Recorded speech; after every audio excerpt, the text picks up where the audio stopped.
DSNE director crown immigration and crown Portugal. जैसे अगर आपको पता है कि क्रॉन इमिग्रेशन की टीम देशों विदेशों में जाती है और बहुत ही बेहतरीन इंफॉर्मेशन एकत्र करने की कोशिश करती है। 3 पोर्चुगल की इंपॉर्टेंट टॉपिक्स और इंपॉर्टेंट मुद्दों के बारे में बात करूंगा। अगर नंबर 1, अगर आप यूरोप के अंदर किसी भी कंट्री में लीगली पोर्चुगल की रेजिडेंसी टेम्परेरी, पोर्चुगल की रेजिडेंसी 1 ईयर, जिसके तहत आप यूरोप की दूसरी कंट्रियों में पोर्चुगल की रेजिडेंसी पे काम कर सकते हैं। नंबर 2, अगर आपके चिल्ड्रन ओवर एज हो चुके हैं, यानी कि 18 साल से एक्सीड हो चुकी है उनकी एज, और आप उनको डिपेंडेंट फैमिली मेंबर के तौर पे पोर्चुगल में बुलाना चाह रहे हैं, या आपके पेरेंट्स अंडर एज हैं लेकिन 65 से अंडर हैं, लेकिन आप पोर्चुगल के अंदर में उनको as a dependent family member बुलाना चाह रहे हो, तो कौन से ऐसे ऑप्शंस हैं जिसके तहत आप ओवर एज चिल्ड्रन को या अंडर एज पेरेंट्स को पोर्चुगल के अंदर में फैमिली रीयूनिफिकेशन पे बुला सकते हो, इस वीडियो के माध्यम से बताएंगे। नंबर 3, आप पोर्चुगल में लोन लेना चाहते हो, यानी कि बैंक से क्रेडिट लेना चाहते हो, घर लेना चाहते हो, आपकी इनकम कम है, उसका ऑल्टरनेटिव सोल्यूशन क्या है, क्या ऑप्शंस है कि बैंक आपको क्रेडिट दे, आयरस यानी कि आपकी इनकम को आप कैसे इंक्रीज कर सकते हैं। ये 3 इंपॉर्टेंट टॉपिक इस वीडियो के माध्यम से आपको बताएंगे, इसको डिटेल्ड करेंगे हम। नंबर 1, आप German, France, Denmark, Norway, Sweden, Belgium या तमाम इन कंट्रीज के अंदर में काम करना चाह रहे हैं, आपके पास में पोर्चुगल का टेम्परेरी रेजिडेंसी है, तो 5 ऐसे विकल्प हैं, 5 ऐसे ऑप्शंस हैं जिनके तहत आप यूरोप की दूसरी कंट्रियों के अंदर में लीगली काम कर सकते हैं। Number 1, A1 certificate. A1 certificate वो है जिसके तहत आप यूरोप की दूसरी कंट्रियों में टेम्परेरी अप टू 24 मंथ्स काम कर सकते हो। A1 certificate portable document social security authority Portugal की ओर से इशू किया जाता है। तमाम वो लोग जिनके पास 1 साल का रेजिडेंसी है, 2 साल का रेजिडेंसी है, 3 साल या फिर 5 साल का रेजिडेंसी है, सारे के सारे लोग एलिजिबल हैं A1 सर्टिफिकेट लेके यूरोप के अंदर दूसरी कंट्रियों में काम करने के लिए। आपके पास या तो उस स्पेसिफिक कंट्री से, होस्ट कंट्री से यूरोप की वर्क कॉन्ट्रैक्ट चाहिए, या फिर सर्विस कॉन्ट्रैक्ट चाहिए, या फिर असाइनमेंट चाहिए, आप अपने आप को पोर्चुगल से थ्रू दी कंपनी जिसमें करंटली आप काम कर रहे हो उसके थ्रू भी ट्रांसफर कर सकते हो।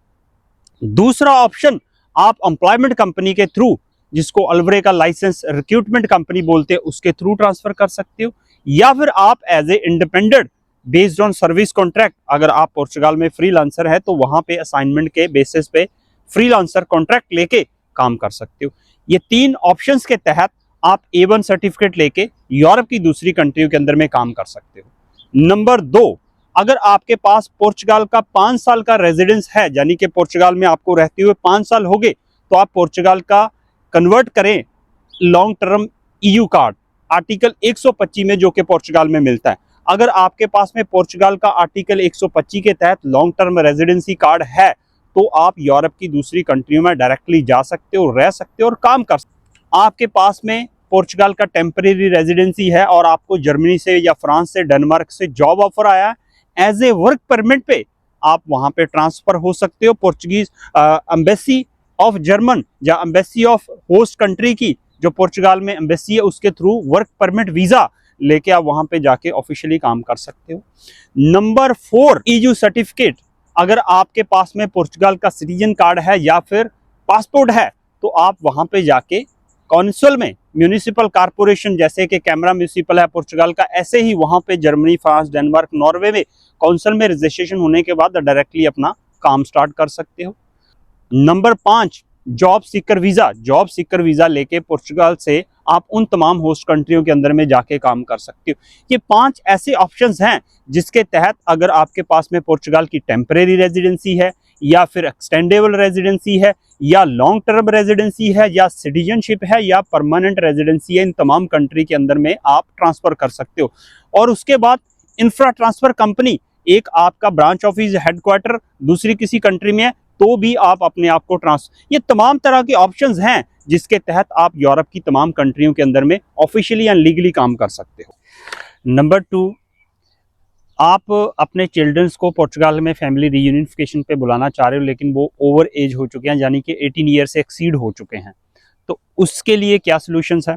या फिर आप अपने पेरेंट्स को पोर्चुगल के अंदर में बुलाना चाह रहे हैं लेकिन वो अंडर एज हैं, यानी कि 65 से लेस है। अकॉर्डिंग टू रेगुलेशन अगर आपने पेरेंट्स को बुलाना है तो वो लेस देन 60 या ओवर 65 होने चाहिए, और चिल्ड्रन को बुलाना है अगर आपने तो उस सिचुएशन में आपके बच्चे 18 लेस होने चाहिए, यानी कि डिपेंडेंसी कवर करने के लिए। तो उस सिचुएशन में दोनों ऑप्शंस अवेलेबल हैं। दोनों के लिए सॉल्यूशंस क्या है, उसका क्या ऑप्शंस है। अगर आपके बच्चे एक्सीड हो जाते हैं, 18 ईयर प्लस हो जाते हैं, तो उस केस के अंदर में आप बच्चों की डिपेंडेंसी दिखाने के लिए, अगर आपके बच्चे पुर्तगाल के अंदर में आके स्टडी करेंगे या होम कंट्री के अंदर में कंटिन्यू स्टडी है, तो अप टू 26 ईयर तक बच्चों को कवर किया जा सकता है। पेरेंट्स केस के अंदर में अगर पेरेंट्स आपके अंडर 65 हैं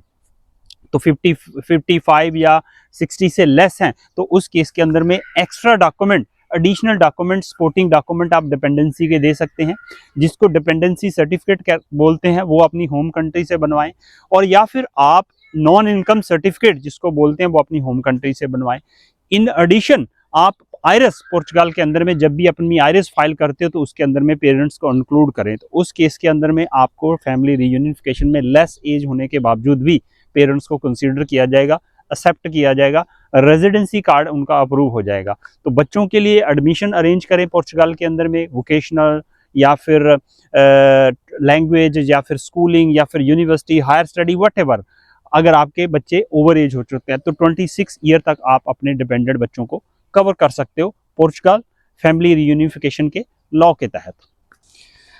and last topic not least, the last topic, अगर आप पुर्तगाल से क्रेडिट लेना चाह रहे हैं, यानी कि लोन लेना चाह रहे हैं बैंक से, लेकिन आपकी सैलरी कम है, तो आपके पास में क्या सॉल्यूशंस है कि आप अपने आप को लोन, बैंक जो आपको लोन प्रोवाइड करे, आपने घर लेना है पुर्तगाल में, आपने गाड़ी लेनी है, तो आपको बैंक से लोन प्राप्त करना है, क्रेडिट लेना है, तो उस सिचुएशन में लेकिन आपकी सैलरी कम है, तो what you will do. So salary plus activity, आप दो इनकम डिफाइन करें, यानी कि आपकी सैलरी प्लस अपनी एडिशनल संडे सैटरडे को एडिशनल इनकम दिखाएं,